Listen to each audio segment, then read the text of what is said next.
My dear friends and professionalist, I am Uday Singh, advocate speaking. ಇವತ್ತಿನ ದಿನ ನಾನು ಇನ್ನೊಂದು ವಿಷಯವನ್ನು ತೆಗೆದುಕೊಂಡು ನಿಮ್ಮ ಮುಂದೆ ಬಂದಿದ್ದೀನಿ. ಇವತ್ತು ನಾನು ಆಯ್ಕೆ ಮಾಡಿಕೊಂಡಿರ್ತಕ್ಕಂಥ ವಿಷಯ ಅಂತಂದ್ರೆ ಹಿಂದೂ ಸಕ್ಸೆಷನ್ ಆಕ್ಟ್ 1956. ಇದಕ್ಕೆ ಸಂಬಂಧಿಸಿದಂತೆ ಸರ್ವೋಚ್ಚ ನ್ಯಾಯಾಲಯ ಒಂದು ಮಹತ್ವಪೂರ್ಣವಾದಂಥ ತೀರ್ಪನ್ನು ಕೊಟ್ಟಿದೆ.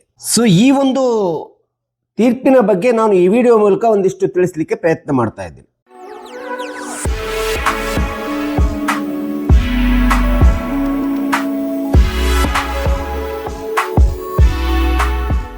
ಸರ್ವೋಚ್ಚ ನ್ಯಾಯಾಲಯ ಇಂಥ ಒಂದು ಹಿಂದೂ ಉತ್ತರಾಧಿಕಾರತ್ವ ಕಾಯ್ದೆ ಬಗ್ಗೆ ಹೇಳಿರ್ತಕ್ಕಂಥ ತೀರ್ಪು 2026ರಲ್ಲಿ ಹೇಳಿದೆ.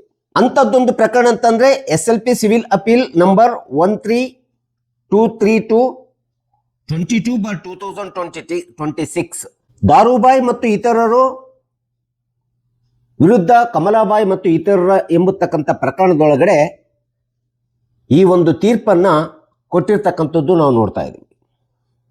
ಹಾಗಾದ್ರೆ ಏನು ಪ್ರಕರಣ? ಸೊ ಈ ಪ್ರಕರಣದಲ್ಲಿ ದಂಜೀಬಾ ಎಂಬತಕ್ಕಂಥ ಒಬ್ಬ ವ್ಯಕ್ತಿ ಕುಟುಂಬದ ಮುಖ್ಯಸ್ಥನಾಗಿ ಅಥವಾ ತಂದೆಯಾಗಿ ಕರ್ತನಾಗಿ ಯಾವುದೇ ಒಂದು ವಿಲ್ಲನ್ನು ಬರೆಯದೆ ಮರಣ ಶಾಸನವನ್ನ ಬರೆಯದೆ ಸತ್ತು ಹೋಗಿರ್ತಾನೆ ಅಥವಾ ತೀರಿಕೊಂಡು ಹೋಗಿರ್ತಾನೆ. ಇಂಥ ಒಂದು ದಂಜೀಬಾ ಎಂಬತಕ್ಕಂಥವನಿಗೆ ಇಬ್ಬರು ಹೆಂಡರಿರ್ತಾರೆ. ಎರಡನೇ ಹೆಂಡತಿ ದಾರುಬಾಯಿ ಅಂತೇಳಿ, ಮೊದಲನೇ ಹೆಂಡತಿ ಕಮಲಾಬಾಯಿ ಮತ್ತು ಅವಳಿಗೆ 4 ಜನ ಮಕ್ಕಳು ವಾರಸುದಾರರಾಗಿರ್ತಕ್ಕಂಥದ್ದು ನಾವು ನೋಡ್ತಾ ಇದ್ದೀವಿ. ಸೊ ಈ ಒಂದು ಹಿಂದೂ ಉತ್ತರಾಧಿಕಾರತ್ವ ಕಾಯ್ದೆ ಸೆಕ್ಷನ್ 8ರ ಪ್ರಕಾರ ಈ ಮೊದಲನೇ ಹೆಂಡತಿ ಆಗಿರ್ತಕ್ಕಂಥ ಕಮಲಾಬಾಯಿ ಮತ್ತು 4 ಜನ ಹೆಣ್ಣು ಮಕ್ಕಳಿಗೆ ಸೇರ್ಬಿಟ್ಟು 1/5 ಶೇರ್ ದಂಜೀಬಾ ಬಿಟ್ಟು ಹೋಗಿರ್ತಕ್ಕಂಥ ಆಸ್ತಿ ಒಳಗಡೆ ಪಡ್ಕೊಳ್ಳಿಕ್ಕೆ ಅವರು ಹಕ್ಕುದಾರರಾಗಿರ್ತಾರೆ, ಲೀಗಲ್ ಏರ್ಸ್ ಆಗಿರ್ತಾರೆ, ಅಥವಾ ಕ್ಲಾಸ್ 1 ಮೊದಲನೇ ವರ್ಗದ ವಾರಸುದಾರರು ಅಂತೇಳಿ ನಾವು ಹೇಳಬೇಕಾಗುತ್ತೆ. ಇಲ್ಲಿ ಕಮಲಾಬಾಯಿ ಮತ್ತು 4 ಜನ ಹೆಣ್ಣು ಮಕ್ಕಳಿಗೆ 1/5 ಸಮಾನವಾಗಿರ್ತಕ್ಕಂಥ ಶೇರನ್ನು ಬರ್ತಕ್ಕಂಥದ್ದು ನಾವು ನೋಡ್ತಾ ಇದ್ದೀವಿ.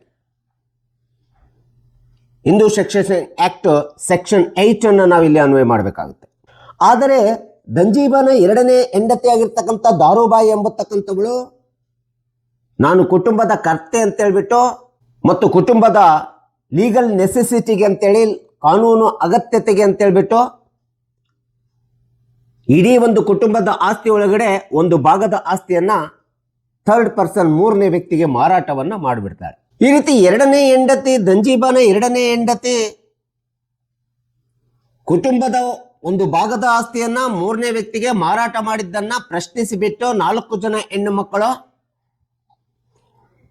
ನಮಗೆ 1/5 ಶೇರ್ ಬರ್ಬೇಕಂತ ಹೇಳ್ಬಿಟ್ಟು shoot for partition and separate position ಒಂದು ದಾವೆಯನ್ನ ಸಂಬಂಧಪಟ್ಟಂತ ನ್ಯಾಯಾಲಯದಲ್ಲಿ ಹಾಕ್ತಾರೆ ಅಥವಾ ಹೂಡ್ತಕ್ಕಂಥದ್ದು ನಾವು ನೋಡ್ತಾ ಇದ್ದೀವಿ. ಸೊ ಇಂಥ ಒಂದು ಪ್ರಕರಣವನ್ನ ಕೈಗೆತ್ತಿಕೊಂಡು ವಿಚಾರಣೆ ನಡೆಸಿರ್ತಕ್ಕಂಥ ಸರ್ವೋಚ್ಚ ನ್ಯಾಯಾಲಯ ಹಿಂದೂ ಸಕ್ಸೆಷನ್ ಆಕ್ಟ್ 1956ಗೆ ಇಂಥ ಒಂದು ಸಂದರ್ಭಗಳಲ್ಲಿ ಹೇಗೆ ನಾವು ಕಾನೂನನ್ನ, ಕಾಯ್ದೆಯನ್ನ ಅನ್ವಯ ಮಾಡ್ಕೋಬೇಕೆಂಬತಕ್ಕಂಥದ್ರ ಬಗ್ಗೆ ಈ ಕೆಳಗಿನ ಸ್ಪಷ್ಟವಾದಂಥ ಅಂಶಗಳನ್ನ ಸರ್ವೋಚ್ಚ ನ್ಯಾಯಾಲಯ ಹೇಳಿರ್ತಕ್ಕಂಥದ್ದು ನಾವು ನೋಡ್ತಾ ಇದ್ದೀವಿ. ಸೊ ಇಂಥ ಒಂದು ಪ್ರಕರಣದ ಬಗ್ಗೆ ಒಂದು ತೀರ್ಪನ್ನು ಕೊಟ್ಟಿರ್ತಕ್ಕಂಥ ಸರ್ವೋಚ್ಚ ನ್ಯಾಯಾಲಯದ ನ್ಯಾಯಾಧೀಶರುಗಳಾಗಿರ್ತಕ್ಕಂಥ ನ್ಯಾಯಮೂರ್ತಿಗಳಾಗಿರ್ತಕ್ಕಂಥ ಸಂಜಯ್ ಕರೋಲಾ ಮತ್ತು ಅಗಸ್ಟಿನ್ ಜಾರ್ಜ್ ಮೆಸೈ ಎಂಬತಕ್ಕಂಥ ವಿಭಾಗೀಯ ನ್ಯಾಯಪೀಠ ಈ ಒಂದು ಮಹತ್ವದ ತೀರ್ಪನ್ನು ಕೊಟ್ಟಿರ್ತಕ್ಕಂಥದ್ದು ನಾವು ನೋಡಬಹುದಾಗಿದೆ. ಸೊ ಈ ತೀರ್ಪಿನ ಒಂದು ಪ್ರಮುಖ ಅಂಶಗಳಲ್ಲಿ ಮೊಟ್ಟ ಮೊದಲನೇದಾಗಿ ಹಿಂದೂ ಉತ್ತರಾಧಿಕಾರತ್ವ ಕಾಯ್ದೆ 1956ರ ಪ್ರಕಾರ ಸೆಕ್ಷನ್ 8ರ ಪ್ರಕಾರ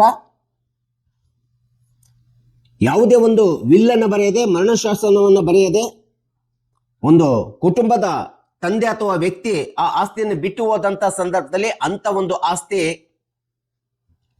ಜಾಯಿಂಟ್ ಫ್ಯಾಮಿಲಿ ಪ್ರಾಪರ್ಟಿ ಆಸ್ತಿ ಆಗೋದಿಲ್ಲ, ಅದು ಕಪಾರ್ಷನಲ್ ಪ್ರಾಪರ್ಟಿ ಆಸ್ತಿ ಆಗ್ತದೆ ಅಂತೇಳಿ ಸ್ಪಷ್ಟವಾಗಿ ಸರ್ವೋಚ್ಚ ನ್ಯಾಯಾಲಯ ಹೇಳಿದೆ. ಇನ್ನು ಈ ಒಂದು ಪ್ರಕರಣದೊಳಗಡೆ ಎರಡನೇ ಹೆಂಡತಿಯಾಗಿರ್ತಕ್ಕಂಥ ದಾರುಬಾಯಿ ಅವರು ನಾನು ಕುಟುಂಬದ ಕರ್ತೆ ಅಂತ ಹೇಳ್ಬಿಟ್ಟು ಲೀಗಲ್ ನೆಸೆಸಿಟಿಗೋಸ್ಕರ ಕುಟುಂಬದ ಒಂದು ಭಾಗದ ಆಸ್ತಿಯನ್ನ ಯಾವುದೇ ವ್ಯಕ್ತಿಗೆ ಮಾರಾಟ ಮಾಡಲಿಕ್ಕೆ ಅವರಿಗೆ ಹಕ್ಕು ಇರೋದಿಲ್ಲ,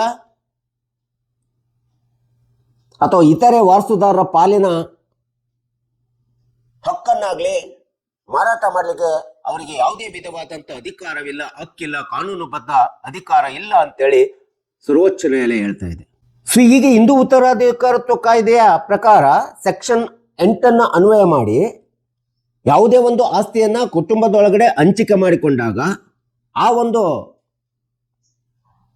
ಕಾಯ್ದೆ ಅನ್ವಯದ ಪ್ರಕಾರ ಬರುವಂತ ಅಥವಾ ಸಿಗುವಂತ ಯಾವುದೇ ಒಂದು ಆಸ್ತಿ ಪ್ರತಿಯೊಬ್ಬ ವಾರಸುದಾರನಿಗೆ 1/5 ಶೇರ್ ಅಂತೇಳಿ ಪರಿಗಣಿಸಬೇಕಾಗುತ್ತೆ.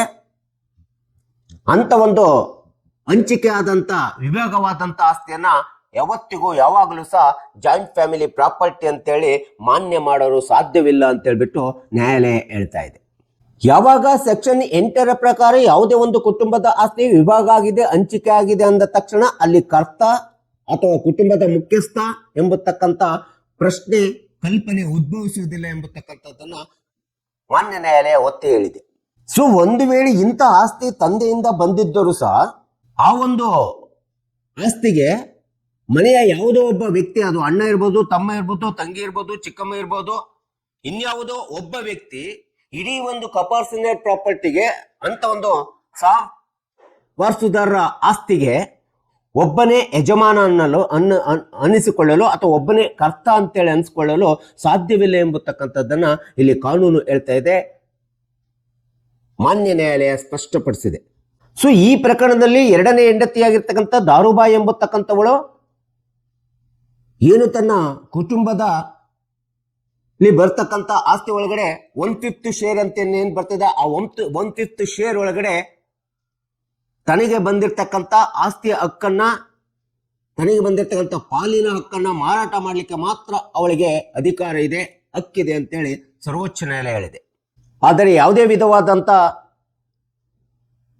ಲೀಗಲ್ ನೆಸೆಸಿಟಿಯನ್ನು ಹೇಳ್ಬಿಟ್ಟು ನಾನು ಮನೆಯ ಕರ್ತ ಅಂತ ಹೇಳ್ಬಿಟ್ಟು ಅಥವಾ ಯಜಮಾನ ಅಂತ ಹೇಳ್ಬಿಟ್ಟು ಇತರೆ ವಾರಸುದಾರ ಅಥವಾ 4 ಜನ ಹೆಣ್ಣು ಮಕ್ಕಳಿಗೆ ಇರ್ತಕ್ಕಂಥ ವಾರಸುದಾರತ್ವದ ಹಕ್ಕಿನ ಪಾಲನ್ನ, ಆಸ್ತಿಯನ್ನ ಮಾರಾಟ ಮಾಡಲಿಕ್ಕೆ ಅವರಿಗೆ ಯಾವುದೇ ವಿಧವಾದಂಥ ಅಧಿಕಾರ, ಕಾನೂನುಬದ್ಧ ಹಕ್ಕು ಇಲ್ಲ ಎಂಬತಕ್ಕಂಥದ್ದನ್ನ ಸುಪ್ರೀಂ ಕೋರ್ಟ್ ಇಲ್ಲಿ ಸ್ಪಷ್ಟಪಡಿಸಿರ್ತಕ್ಕಂಥದ್ದು ನಾವು ನೋಡ್ತಾ ಇದ್ದೀವಿ. ಸೊ ಈ ಒಂದು ಸೂಪರ್ ಪಾರ್ಟಿಷನ್ ಸಪರೇಟ್ ಪೊಸಿಷನ್ ಒಳಗಡೆ ದಾರುಬಾಯಿ ಅವರು ಏನು ತನ್ನ ಇಡೀ ಕುಟುಂಬದಲ್ಲಿರ್ತಕ್ಕಂಥ ಒಂದು ಭಾಗದ ಆಸ್ತಿಯನ್ನ 3ನೇ ವ್ಯಕ್ತಿಗೆ ಮಾರಾಟ ಮಾಡಿಬಿಟ್ಟು ನಾನು ಕುಟುಂಬದ ಕರ್ತೆ, ಲೀಗಲ್ ನೆಸೆಸಿಟಿಗೋಸ್ಕರ ನಾನು ಆಸ್ತಿಯನ್ನ ಮಾರಾಟ ಮಾಡಿದ್ದೀನಿ ಅಂತ ಹೇಳ್ಬಿಟ್ಟು ಏನು ಅಪೀಲನ್ನು ಮಾಡಿದ್ರು, ಮೇಲ್ಮನವಿಯನ್ನು ಮಾಡಿದ್ರು, ಅವರು ಮಾಡಿರ್ತಕ್ಕಂಥ ಮೇಲ್ಮನವಿಯನ್ನ ಸರ್ವೋಚ್ಚ ನ್ಯಾಯಾಲಯ ಸ್ಪಷ್ಟವಾಗಿ ವಜಾಗೊಳಿಸಿತ್ತು.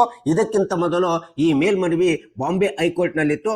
ಬಾಂಬೆ ಹೈಕೋರ್ಟ್ ಕೂಡ ಇದನ್ನು ವಜಾಗೊಳಿಸಿರ್ತಕ್ಕಂಥದ್ದು. ಅಂತ ಒಂದು ಬಾಂಬೆ ಹೈಕೋರ್ಟಿನ ಈ ಮೇಲ್ಮನವಿ ವಜಾಗೊಳಿಸಿರ್ತಕ್ಕಂಥದ್ದನ್ನ ಸುಪ್ರೀಂ ಕೋರ್ಟ್ ಎತ್ತಿ ಹಿಡಿದಿದೆ ಅಂತೇಳಿ ನಾವು ಈ ಪ್ರಕರಣದಲ್ಲಿ ನೋಡಬೇಕಾಗಿದೆ.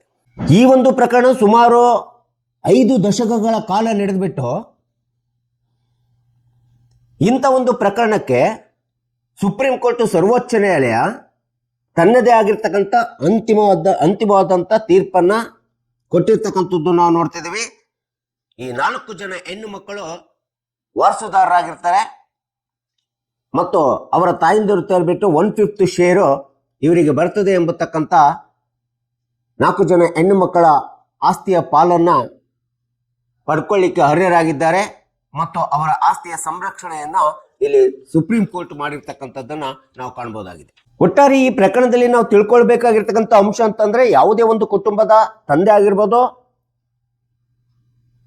ಇನ್ಯಾರೇ ಆಗಲಿ, ಒಂದು ವಿಲ್ಲನ್ನ ಬರೆಯದೆ, ಮರಣ ಶಾಸನವನ್ನ ಬರೆಯದೆ ಆಸ್ತಿಯನ್ನ ಬಿಟ್ಟು ಹೋದಂಥ ಸಂದರ್ಭದಲ್ಲಿ ಅಂತ ಒಂದು ಆಸ್ತಿಗೆ ಕ್ಲಾಸ್ 1 ಲೀಗಲ್ ಏರ್ಸ್ ಅಂತ ಏನ್ ಹೇಳ್ತೀವಲ್ಲ, ಆ ಒಂದು ಕ್ಲಾಸ್ 1 ಲೀಗಲ್ ಏರ್ಸ್ಗಳು ವಾರಸುದಾರರಾಗಿರ್ತಾರೆ.